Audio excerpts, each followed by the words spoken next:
University থেকে ফিরে কিছুক্ষণ জিরোবার পর দোতলায় নিজস্ব লাইব্রেরিতে চলে এলেন মনোবীণা, ডক্টর মনোবীণা সেন। বিশাল এই পড়ার ঘরখানায় 3 দিকের দেওয়ালের ভেতর ক্যাবিনেট বসিয়ে অগন্তি বই ঠাসাঠাসি করে রাখা হয়েছে। শুধু তাই নয়, যে প্রকাণ্ড গ্লাস টপ টেবিলটার সামনে বসে মনোবীণা লেখাপড়ার কাজ করেন, সেটার একধারে telephone, writing pad, pen stand, pin এবং ক্লিপের বাক্স, রেডি রেকনার, কাগজ কাটার ছুরি, স্টেপলার ইত্যাদি। আরেকদিকে ডাই করা বই, ফাইল, দেশ বিদেশের হিস্টোরিক্যাল ম্যাগাজিন। যারা তার সঙ্গে নানা দরকারে দেখা করতে আসেন তাদের বসার জন্য টেবিলের উল্টো দিকে 8টা গদি মোড়া চেয়ার। এছাড়া এধারে ওধারে রয়েছে কটা সোফা, ডিভান।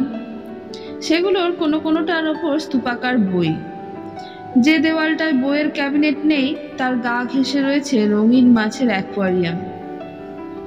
এ বাড়িতে সবশুদ্ধ 3 জন মানুষ: মনোবীণা, তার স্বামী পরমেশ এবং তাদের একমাত্র ছেলে রজত।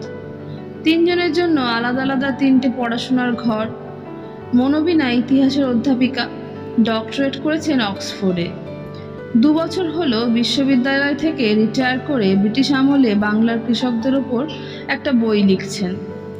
তাছাড়া বিশ্ববিদ্যালয় এবং রাজ্য ও কেন্দ্রীয় সরকারের বিভিন্ন এডুকেশন কমিটির তিনি চেয়ারপারসন বা সম্মানিত সদস্য। ঐতিহাসিক এবং অধ্যাপিকা হিসাবে তার খ্যাতি দেশের সীমা ছাড়িয়ে বিদেশেও ছড়িয়ে পড়েছে। তার স্বামী পরমেশ সেন অ্যাপ্লাইড ফিজিক্সের নামকরা অধ্যাপক। তিনিও বছর 4 আগে রিটায়ার করে সরকারি এবং বেসরকারি নানা ব্যাপারে জড়িয়ে পড়েছেন। তাদের ছেলে রজত ইকোনমিক্সের লেকচারার। বছরখানেক হলো সে একটা বিখ্যাত সরকারি কলেজে চাকরি পেয়েছে। মা এবং ছেলে স্টাডি দোতলায়, পরমেশেরটা নিচে গ্রাউন্ড ফ্লোরে। এই 3 জন ছাড়া আছে 4-5টি কাজের লোক, ড্রাইভার ইত্যাদি। মনোবীণা তার টেবিলের সামনে ফোম বসানো রিভলভিং চেয়ারে বসলেন। বয়স প্রায় 67। গায়ের রং কালোও নয় আবার ফর্সাও নয়, দুয়ের মাঝামাঝি। এখনো চমৎকার স্বাস্থ্য তার। একটা দাঁতও পড়েনি, ত্বক মোটামুটি মসৃণ, লম্বাটে মুখ, পুরু ফ্রেমের চশমার ওধারে উজ্জ্বল চোখ। চুলের আধা আধি সাদা হয়ে গেছে, শিরদাঁড়া এখনো টান টান। 1 ফোঁটা অনাবশ্যক চর্বি নেই। তাকে ঘিরে এমন এক প্রখর ব্যক্তিত্ব রয়েছে যা বাদ দিয়ে তাকে ভাবা যায় না।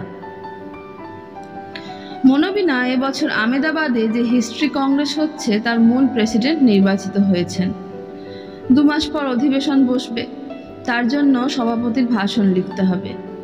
তাছাড়া হিস্ট্রি কংগ্রেসের 20 দিন বাদে মাদ্রাজ ইউনিভার্সিটিতে কনভোকেশন অর্থাৎ সমাবর্তন ভাষণ দিতে হবে। তার অজস্র দায়িত্বের মধ্যে এই কাজ দুটো অত্যন্ত জরুরি। এর জন্য বেশি সময়ও হাতে নেই। মনোবীণা ঠিক করে রেখেছেন আজ হিস্ট্রি কংগ্রেসের ভাষণটা লিখতে শুরু করবেন। টেবিলের ওপর 25-30টা চিঠি এবং প্যাকেট খুব যত্ন করে সাজানো। এটা নিশ্চয়ই সতীশের কাজ। প্রতিদিনের চিঠিপত্র এভাবে গুছিয়ে রেখে যায় সে। হাত না দিয়েও মনোবীণা বলে দিতে পারেন চিঠি আর প্যাকেটের বেশিরভাগই এসেছে স্টেট আর সেন্ট্রাল গভর্নমেন্টের বিভিন্ন দপ্তর এবং নানা ইউনিভার্সিটি থেকে। তাছাড়া ব্যক্তিগত চিঠিও কিছু কিছু আছে। হিস্ট্রি কংগ্রেসে সভাপতি নির্বাচিত হওয়ার পর থেকে চিঠিপত্র এবং টেলিগ্রাম আসা বেশ বেড়ে গেছে। মনোবীণা ঠিক করলেন আজকের চিঠিগুলো দেখার পর লেখায় হাত দেবেন। পড়ার ঘরে আসার আগে সতীশকে কফির কথা বলে এসেছিলেন। সে একটা ট্রেতে কফির কাপ আর কিছু কাজু এবং বিস্কুট এনে টেবিলের ওপর রেখে চলে যায়। লোকটা মাঝবয়সী, পেটানো স্বাস্থ্য তার, কথা খুব কম বলে, কিন্তু কাজের ব্যাপারে দারুণ চটপটে। কফি খেতে খেতে এনভেলপ এবং প্যাকেটের মুখ কাঁচি দিয়ে কেটে ভেতর থেকে চিঠি বার করতে লাগলেন। প্রথম 2টা চিঠি এসেছে মাদ্রাজ এবং নাগপুর ইউনিভার্সিটির হিস্ট্রি ডিপার্টমেন্ট থেকে। 3টে প্যাকেট এসেছে সেন্ট্রাল গভর্নমেন্টের 3টে দপ্তর থেকে। প্যাকেটগুলো সরিয়ে রেখে পরের চিঠিটি তুলে নেন মনোবীণা। সাধারণ খামের ওপর হাতে লেখা তার নাম ঠিকানা। অক্ষরগুলো এঁকে বেঁকে গেছে, মনে হয় কেউ কাঁপা হাতে লিখেছে। কয়েক পলক তাকিয়ে থাকার পর খাম কেটে চিঠি বার করেন মনোবীণা। সাদা কাগজের ওপর একই ছাঁদে আঁকাবাঁকা হরফে কয়েকটা লাইন লেখা রয়েছে। তিনি পড়তে শুরু করেন। জানি দুরাশা, তবু চিঠিটা শেষ পর্যন্ত না লিখে পারলাম না। আমি মৃত্যুশয্যায়, যদি একবার আসতে পারো কৃতার্থ হব। না এলেও আক্ষেপ নেই, প্রত্যাশা বিফল হবে জানি, তবুও যতক্ষণ শেষ নিঃশ্বাস না পড়ে অপেক্ষা করে থাকব। শিবতোষ। 2-3 বার চিঠিটা পড়লেন মনোবীণা। প্রথমটা কপাল কুঁচকে গেল তার। কতকাল, প্রায় 35 বছর বাদেও লোকটাকে চিনতে এতটুকু অসুবিধা হয় না। শিবতোষের স্পর্ধায় তিনি স্তম্ভিত হয়ে যান। ধীরে ধীরে চিঠি থেকে চোখ সরিয়ে সামনের বিশাল জানলা দিয়ে বাইরে তাকান মনোবীণা। এখানে, অর্থাৎ এই সল্টলেকে, চারিদিক পরিচ্ছন্ন, ছিমছাম এবং নিরিবিলি। কোথাও এতটুকু শব্দ নেই। যেদিকেই চোখ ফেরানো যাক প্রচুর গাছপালা, অনেক দূর পর্যন্ত আকাশ দেখা যায়। এখন এই অক্টোবরের বিকেলে ঝলমলে মায়াবী রোদে প্রচুর পাখি উড়ছে। মনোবীণার পড়ার ঘরের জানলার ফ্রেমে অলৌকিক একটি ছবি যেন আটকানো, কিন্তু সেদিকে লক্ষ্য নেই তার। কোনো অদৃশ্য টিভি স্ক্রিনে 35 বছর আগেকার এক লম্পট মাতাল উড়নচণ্ডী যুবকের মুখ ফুটে উঠতে থাকে। সে মুখ শিবতোষ দাশগুপ্তের। 35 বছর তাকে দেখেননি মনোবীণা। শিবতোষের সঙ্গে যখন তার ডিভোর্স হয়ে যায় তখন তার বয়স ছিল 32।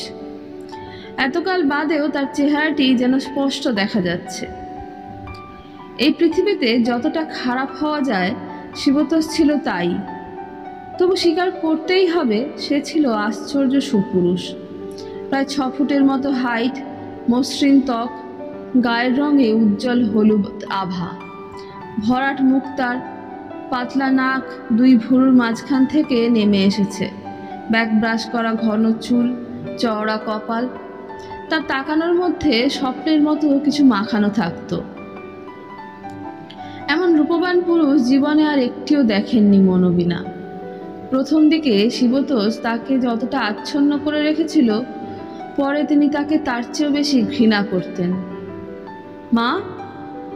কার ডাকে চমকে জানলার বাইরে থেকে মুখ ফিরিয়ে তাকান মনোবীণা। ওধারে দরজার সামনে রজত দাঁড়িয়ে আছে, তার এবং পরমেশের একমাত্র সন্তান। ঝকঝকে চেহারা তার, বয়স 27-28। মনোবীণা অন্যমনস্কের মতো জিজ্ঞেস করেন, কিছু বলবি? তুমি কি আজ আর বেরোবে? কেন রে? আমি গাড়িটা নিয়ে একটু কলেজ স্ট্রিট যাব, কটা বই কিনতে হবে। এক মুহূর্ত আগেও সেভাবে কিছু ভাবেননি মনোবীণা। হঠাৎ তিনি যেন মনস্থির করে ফেলেন। বলেন, আমাকে আরেকবার বেরোতে হবে, তুই নিচে গিয়ে গাড়িতে বস, আমি শাড়িটা বদলে আসছি। আচ্ছা। রজত পাশে সিঁড়ি দিয়ে নিচে নামতে থাকে।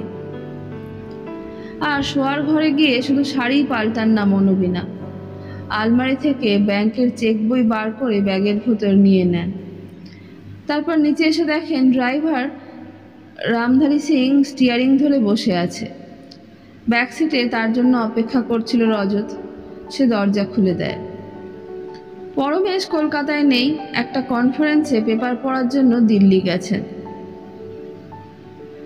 গাড়িতে উঠে রজতের পাশে বসতে বসতে মনোবীণা বলেন, রামধারী, আগে শ্যামবাজার চলো।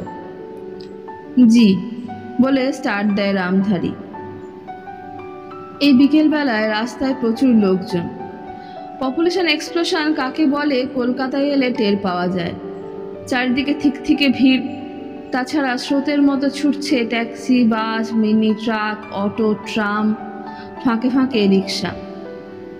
দুধারে দৃশ্যাবলী কিছুই দেখতে পাচ্ছিলেন না মনোবীণা। অদৃশ্য পর্দায় ফের শিবতোষের মুখ ভেসে উঠতে থাকে। এক বিয়ে বাড়িতে তার সঙ্গে মনোবীণার আলাপ। তখন এমএ পড়ছেন তিনি। দুর্দান্ত ছাত্রী, ম্যাট্রিকুলেশন এবং ইন্টারমিডিয়েটে স্ট্যান্ড করেছেন। বিএ অনার্সে ফার্স্ট ক্লাস সেকেন্ড। এমএতেও যে ফার্স্ট ক্লাস ফার্স্ট বা সেকেন্ড হবেন তা অবধারিত। চমৎকার কথা বলতে পারত শিবতোষ।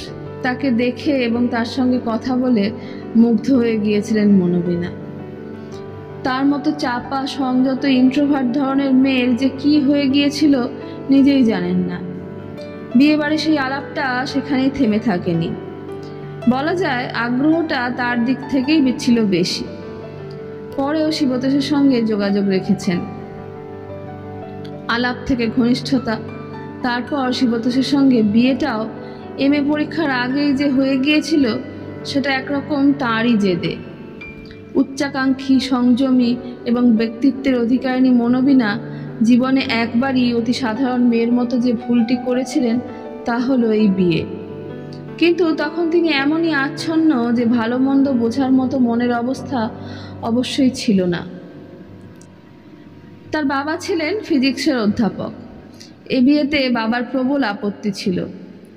প্রথমত শিবতোষরা প্রচণ্ড বড়লোক। তাদের 3 জেনারেশনের স্টিভেডরি ব্যবসা। প্রচুর পয়সা থাকলেও লেখাপড়ার দিকটায় বলার মতো কিছু ছিল না। ওদের বংশের কেউ কলেজের চৌহদ্দি ছাড়িয়ে ইউনিভার্সিটি পর্যন্ত পৌঁছতে পারেনি। শিবতোষের বাবা এবং ঠাকুরদা টাইটোয় পাস কোর্সের বিয়ে।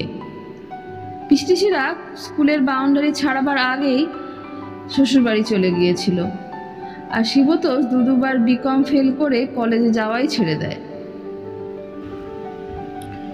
মধ্যবিত্ত বলতে যা বোঝায় মনোবিনারা ছিলেন তাই। বিরাট ব্যাংক ব্যালেন্স, বিশাল বাড়িটারি না থাকলেও লেখাপড়ার ব্যাপারে তাদের কিঞ্চিত অহংকার ছিল। এই বংশের ছেলে মেয়ে এমন কেউ নেই যে ইউনিভার্সিটি থেকে শেষ ডিগ্রিটা আনতে যায়নি। কেউ কেউ অক্সফোর্ড, কেমব্রিজ, হার্ভার্ড বা টরন্টো থেকেও ডক্টরেট করে এসেছে। আসলে গোলমালটা এখানেই। বাবার ধারণা ছিল 2 পরিবারের কালচারে এতই তফাৎ যে মনোবিনা শিবতোষের সঙ্গে একেবারেই মানিয়ে নিতে পারবেন না। আশ্চর্য, বিয়ের ব্যাপারে শিবতোষদের বাড়ি থেকে কিন্তু কোনো আপত্তি ছিল না। খুব সম্ভব সেটা লেখাপড়ার জন্য, মনোবিনাদের ফ্যামিলির খ্যাতির কারণে। দারুণ সুন্দরী না হলেও অসাধারণ বিদুষী একটি পুত্রবধূ পাওয়া খুব সহজ ছিল না। বিশেষ করে শিবতোষ যেখানে BComটাও পাশ করতে পারেনি। বিয়ে হয়ে যাবার পর শ্বশুরবাড়িতে এসে ঘোরের মধ্যে কটা মাস কেটে গেছে মনোবিনার। তারই ভেতর তিনি লক্ষ্য করেছেন মেয়েদের ব্যাপারে বাড়ির লোকেরা ভীষণ কনজারভেটিভ। তাদের চলাফেরায় দারুণ কড়াকড়ি। একা একা কেউ রাস্তায় বেরোক এরা তা চাইতো না। বাইরের লোকজন এলে হুট করে তাদের সামনে মেয়েরা যাক এটা ভালো চোখে দেখা হতো না। এ বাড়িতে প্রচুর নিষেধাজ্ঞা। মেয়েদের জন্য অনেক দরজা জানলা বন্ধ ছিল। অথচ মনোবিনাদের বাড়ির ছবিটা একেবারে উল্টো। সেখানে মেয়ে আর ছেলেদের জন্য আলাদা ব্যবস্থা নেই, সবার জন্যই দরজা জানলা খোলা। অমন উন্মুক্ত আবহাওয়া থেকে শিবতোষদের বাড়ি আসার পর মনোবিনা টের পাচ্ছিলেন কখন যেন নিঃশব্দে তার হাতে পায়ে অদৃশ্য একটা শিকল পরানো হয়েছে। তবু এরই মধ্যে MA পরীক্ষাটা দিয়েছিলেন। কোনো রকমে ফার্স্ট ক্লাসটা পেয়েছেন, ফার্স্ট বা সেকেন্ড হতে পারেননি। সমস্যাটা প্রথম দেখা দিল যখন মনোবিনা রিসার্চ করতে চাইলেন।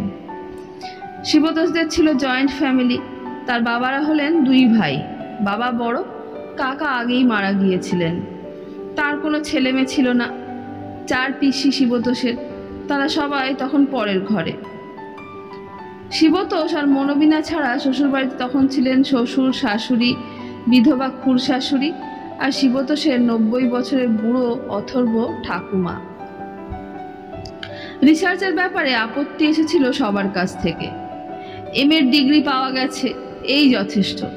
বাড়ির বউয়ের পক্ষে আর পড়াশোনার দরকার নেই। কিন্তু মনোবিনা রিসার্চ করবেনি। এই নিয়ে যখন টেনশন চলছে সেই সময় হঠাৎ হার্ট অ্যাটাকে মারা যান শ্বশুরমশাই। গবেষণার ব্যাপারটা তখনকার মতো চাপা পড়ে যায়। শ্বশুরের মৃত্যুর পর তাদের পারিবারিক ব্যবসা এসে পড়ে শিবতোষের হাতে।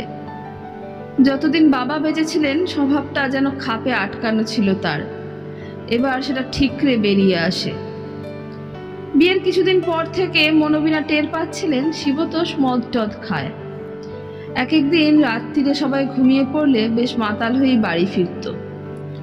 ওর পিস্তত বোনেদের মুখে তিনি শুনেছিলেন মেয়েদের নিয়ে আগে অনেক কেলেঙ্কারি করেছে শিবতোষ, কিন্তু তখন কিছু করার ছিল না। যাই হোক, ব্যবসা হাতে পাওয়ার পর দু হাতে টাকা ওড়াতে থাকে শিবতোষ। বাবা বেঁচে থাকতে যেটুকু রাগঢাক ছিল সেটা আর রইল না। বিয়ের পর কিছুদিন বিদেশি স্ত্রীকে মূল্যবান সম্পত্তি মনে হতো, তারপর দ্রুত মোহ কেটে যেতে থাকে। মদ, মেয়ে মানুষ, জুয়া ইত্যাদি ব্যাপারে এতই সে মেতে ওঠে যে 3 জেনারেশনের পারিবারিক ব্যবসাটি 2 বছরের মধ্যে প্রায় ধ্বংস হয়ে যায়। মনোবিনা এসব মেনে নেননি। প্রচণ্ড অশান্তি এবং তিক্ততার পর তিনি একদিন শ্বশুরবাড়ি ছেড়ে সোজা বাবার কাছে চলে আসেন। আর কখনো সেখানে ফিরে যাননি। মনে পড়ে বাবা প্রথম শিবতোষের সঙ্গে অ্যাডজাস্ট করে নিতে বলেছিলেন, কিন্তু ততদিনে মনস্থির করে ফেলেছেন তিনি যে জেদ নিয়ে একদা শিবতোষকে বিয়ে করেছিলেন, সেই জেদটাই আরও জোরালো হয়ে তাকে দিয়ে ডিভোর্সের মামলা করে ছাড়ে। তখনকার দিনে বিবাহ বিচ্ছেদটা আকছার ঘটত না। এই নিয়ে কাগজে প্রচুর লেখালেখি হয়েছে, সারা কলকাতা যেন তোলপাড় হয়ে গিয়েছিল। ডিভোর্স প্রথমে দিতে চায়নি শিবতোষ। যত রকম নোংরামো এবং অসভ্যতা করা সম্ভব সব করেছে সে। মনোবিনার আত্মীয় স্বজন আর চেনা জানা সবার কাছে বেনামি চিঠি পাঠিয়ে কুৎসা ছড়িয়ে গেছে। সামাজিক দিক থেকে তাকে চূড়ান্ত অপদস্থ এবং অসম্মান করার ব্যবস্থা করেছে। তবু শেষ পর্যন্ত ডিভোর্স ঠেকানো যায়নি। এই সময় পরমেশকে আবার দেখেন মনোবিনা। পরমেশ কলেজে তার বাবার ছাত্র ছিলেন। তখন মাঝে মধ্যে তাদের বাড়ি আসতেন। সামান্য আলাপ টালাপও হয়েছিল, কিন্তু মনোবিনা তাকে তেমনভাবে মনে করে রাখেননি। এখানকার পড়া শেষ করে বেশ কয়েক বছর আমেরিকায় কাটিয়ে রিসার্চ করেছেন পরমেশ। দেশে অধ্যাপনার কাজ পেয়ে ফিরে এসে একদিন পুরনো মাস্টারমশাই অর্থাৎ মনোবিনার বাবার সঙ্গে দেখা করতে এসেছিলেন। নতুন করে এবার তার সঙ্গে আলাপ হয় মনোবিনার। সমস্ত শোনার পর গভীর সহানুভূতি এবং অসীম উদারতায় পরমেশ তাকে কাছে টেনে নেন। এরপর দ্বিতীয়বার বিয়ের কয়েক মাস বাদে একটা স্কলারশিপ পেয়ে অক্সফোর্ডে চলে যান মনোবিনা। ফিরে এসে বিশ্ববিদ্যালয়ে পড়ানোর কাজ। তারপর আর পিছন ফিরে তাকানোর সময় পাননি। দ্বিতীয়বার জীবন তাকে বঞ্চিত করেনি। এবার শুধুই সম্মান, সাফল্য, খ্যাতি এবং পরিপূর্ণতা। এর মধ্যে একদিন রজতের জন্ম হয়েছে। নানা কাজের ভেতর 2-1বার কারা যেন খবর দিয়েছিল শিবতোষের মা এবং কাকিমা মারা গেছেন, আর শিবতোষ ক্রমশ নিজেকে শেষ করে চলেছে। হঠাৎ রামধারী সিংয়ের গলা কানে আসতে চমকে ওঠেন মনোবিনা। মুখ ফিরিয়ে বলেন, কি বলছো? রামধারী বলে, মাজি, আমরা শ্যামবাজারে এসে গেছি। এতক্ষণ খেয়াল করেননি।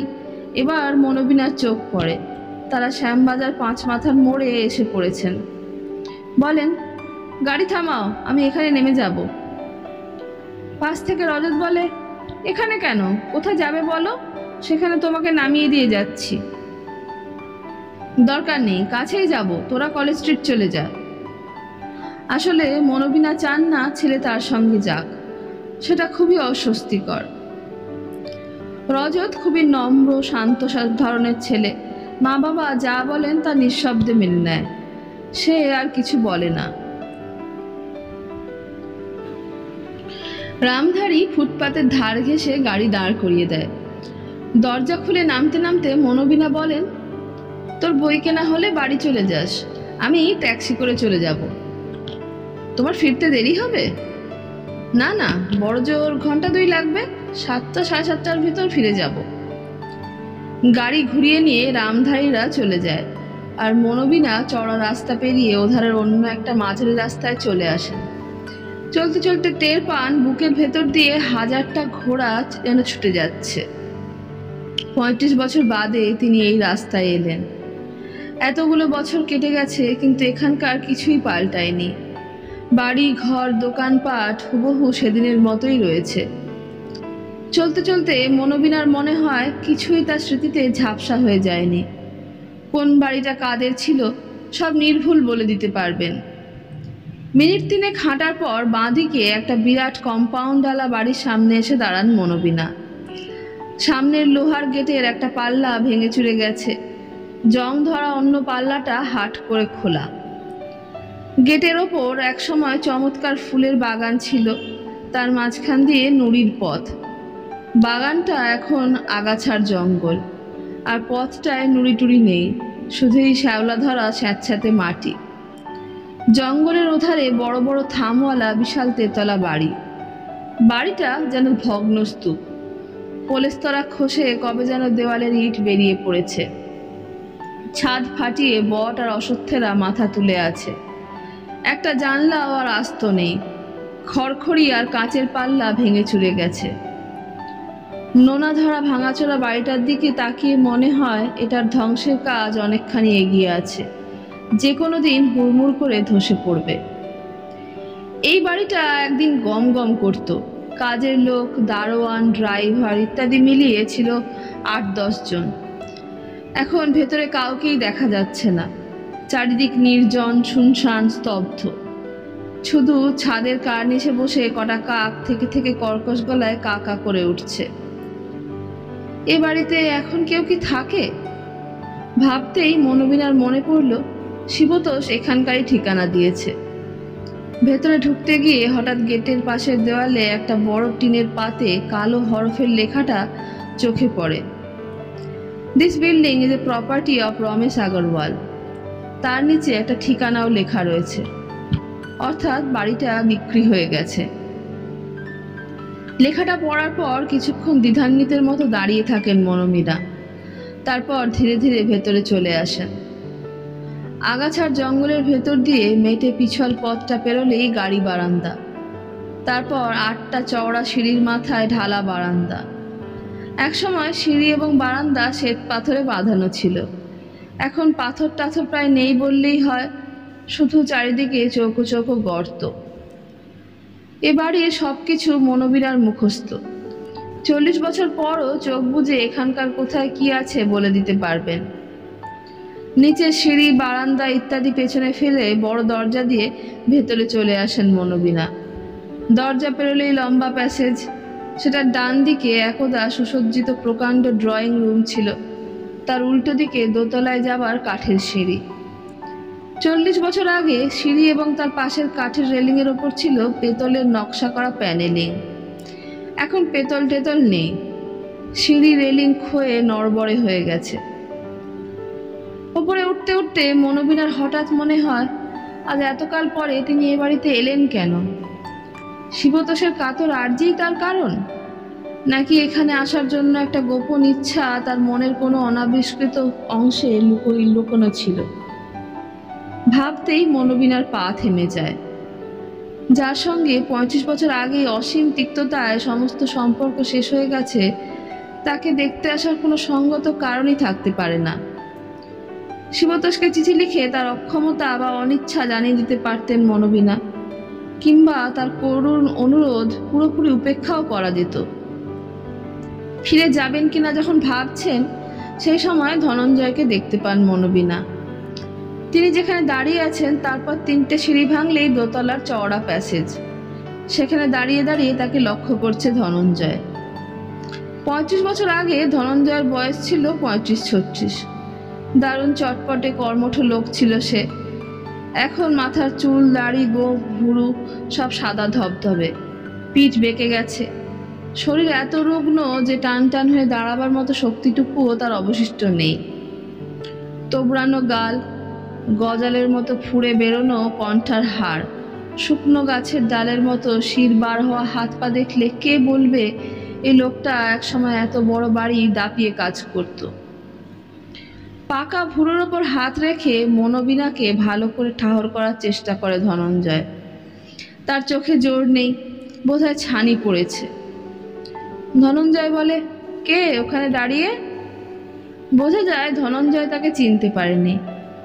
চোখে ছানি পড়ে একরকম ভালোই হয়েছে, নইলে কেঁদে কেটে হইচই বাঁধিয়ে সে একটা কাণ্ডই বাঁধিয়ে ফেলত। এখন আর ফিরে যাবার উপায় নেই। মনোবিনা বলেন, আমাকে চিনবে না, শিবতোষ বাবুর সঙ্গে দেখা করতে এসেছি। অনেকক্ষণ চুপ করে থাকে ধনঞ্জয়, তারপর জোরে নিঃশ্বাস ফেলে, বলে, আসুন। দোতলায় উঠে ডান দিকের প্যাসেজ ধরে পাশাপাশি চলতে চলতে ধনঞ্জয় নিজের মনেই বকে যায়, কতকাল বাদে এ বাড়িতে লোক এলো, কেউ তো আর আজকাল আসে না। এই প্যাসেজটা শেষ মাথায় একসময় একটা বিরাট গ্র্যান্ডফাদার ক্লক ছিল, সেটা এখনো আছে, তবে চলছে না। আজ কাল না 2 বছর 5 বছর কিংবা তারও আগে কবে যে 2টো বেজে ওটা বন্ধ হয়ে গেছে কে জানে। এধারে ওধারে ঘুলঘুলিতে প্রচুর পায়রা, আন্দাজ করা যায় বহুকাল ধরে পুরুষানুক্রমে ওরা এখানে বংশবৃদ্ধি করে চলেছে। একটা ঘরের সামনে এসে ধনঞ্জয় চেঁচিয়ে বলে, একজন আপনার সঙ্গে দেখা করতে এসেছে। ভেতর থেকে দুর্বল কণ্ঠস্বর ভেসে আসে, কে? চিনি না, আসতে বল। ধনঞ্জয় মনোবীণাকে যান বলে পেছন ফিরে চলে যায়। প্রবল ব্যক্তিত্বের অধিকারিণী মনোবীণা হঠাৎ টের পান তার শরীর কাঁপছে। নিজেকে সামলে নিতে খানিকটা সময় লাগে, তারপর আস্তে আস্তে ভেতরে চলে আসেন। এ ঘরের সিলিং থেকে বালি সিমেন্টের চাঙড় খসে চারিদিকে ঘায়ের মতো দেখাচ্ছে। পুরনো মডেলের বিরাট বিরাট ব্লেডওয়ালা 2টো ফ্যান স্থির হয়ে আছে। এধারে ওধারে প্রাচীনকালের ভারী ভারী রংচটা সব আসবাব, অযত্নে অব্যবহারে সেগুলো নষ্ট হয়ে গেছে। এক কোণে জানলার ধার ঘেঁষে একটা প্রকাণ্ড ভাঙাচোরা খাটের মাঝখানে তেলচিটে নোংরা বিছানায় যে শুয়ে আছে তাকে আগে থেকে না জানা থাকলে শিবতোষ বলে চিনতেই পারতেন না মনোবীণা। এই বাড়িটার মতোই সে যেন একটা ধ্বংসস্তূপ, শরীর বিছানার সঙ্গে একেবারে মিশে আছে, ভাঙাচোরা মুখ, চোখ 1 আঙুল গর্তে ঢোকানো, তার তলায় গাঢ় কালির পোঁচ, চামড়া কুচকে ঝলঝল করছে, সারা গায়ে শ্বাস বলতে কিছু নেই, চুল উঠে উঠে মাথার আধা আধি পর্যন্ত মাঠ হয়ে গেছে, সব হাড় এবং শিরা চামড়ার তলা থেকে ফুটে বেরিয়েছে। বুকের ভেতর থেকে অনবরত সাঁই সাঁই করে একটা আওয়াজ বেরিয়ে আসছিল শিবতোষের। যে সুপুরুষ যুবকটিকে 35 বছর আগে মনোবীণা ছেড়ে চলে গিয়েছিলেন তাকে এই জীর্ণ পঙ্গু শয্যাশায়ী শিবতোষের মধ্যে কোথাও খুঁজে পাওয়া যাবে না। পায়ের আওয়াজে মাথাটা ডান পাশে কাত করে তাকায় শিবতোষ। সে কিন্তু মনোবীণাকে এক পলক দেখেই চিনতে পারে। সঙ্গে সঙ্গে তার সমস্ত শরীরে বিদ্যুৎ চমকের মতো কিছু একটা ঘটে যায়। চোখ দুটো অস্বাভাবিক জ্বলজ্বল করতে থাকে, মনে হয় তার ভেতরটা তোলপাড় হয়ে যাচ্ছে।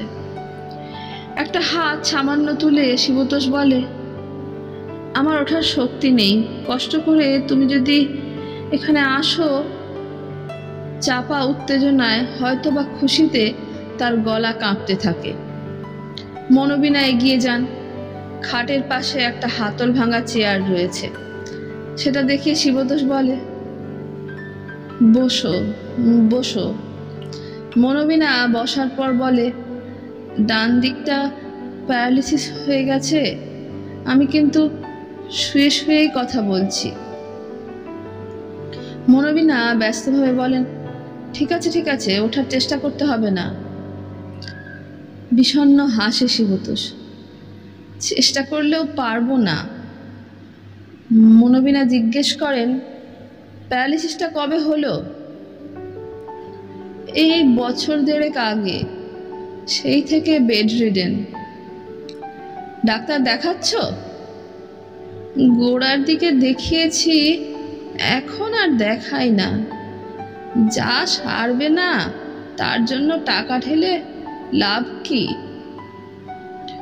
খানিকক্ষণ চুপচাপ পলকহীন মনোবীণার দিকে তাকিয়ে আছে শিবতোষ।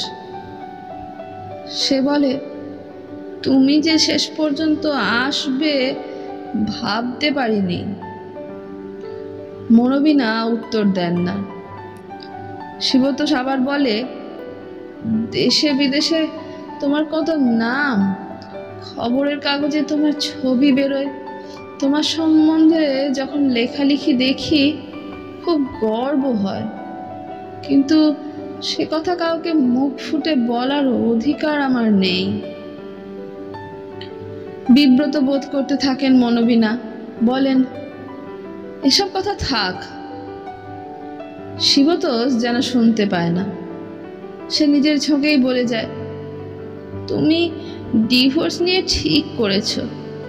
এখানে থাকলে লাইফটা নষ্ট হয়ে যেত। এই প্রসঙ্গ মনোবিনার পক্ষে ভীষণ অস্বস্তিকর। পারদ পক্ষে তিনি এ ব্যাপারে মুখ খুলতে চান না। এড়িয়ে যাওয়ার জন্য বলেন, ঢোকার সময় গেটের পাশে দেখলাম কে এক রমেশ আগরওয়াল এ বাড়ির মালিক। শিবতোষ বলে, হ্যাঁ, রমেশের কাছ থেকে অনেক টাকা ধার করেছিলাম। ঋণের দায়ে শেষ পর্যন্ত সত্য লিখে দিতে হলো। তবে লোকটার দয়া মায়া আছে। যতদিন বেঁচে থাকবো এখান থেকে উচ্ছেদ করবে না। অবশ্য মনোবিনা রুদ্ধশ্বাসে জিজ্ঞেস করেন, কি? শিবতোষ নিরাসক্ত ভঙ্গিতে বলে, বেশি দিন রমেশকে অপেক্ষা করতে হবে না। আমার আয়ু ফুরিয়ে এসেছে, বড় জোর 2-4 মাস। সঙ্গে সঙ্গে উত্তর দেন না মনোবিনা। বুকের ভেতর গাঢ় বিষাদের মতো কিছু একটা অনুভব করেন। অনেকক্ষণ পর বলেন, এভাবে ভাবছো কেন? এটাই সত্যি যে। এবার মনোবিনা বলেন, বাড়িতে ধনঞ্জয় ছাড়া আর কাউকে দেখলাম না তো। শিবতোষ বলে, আর কেউ নেই যে।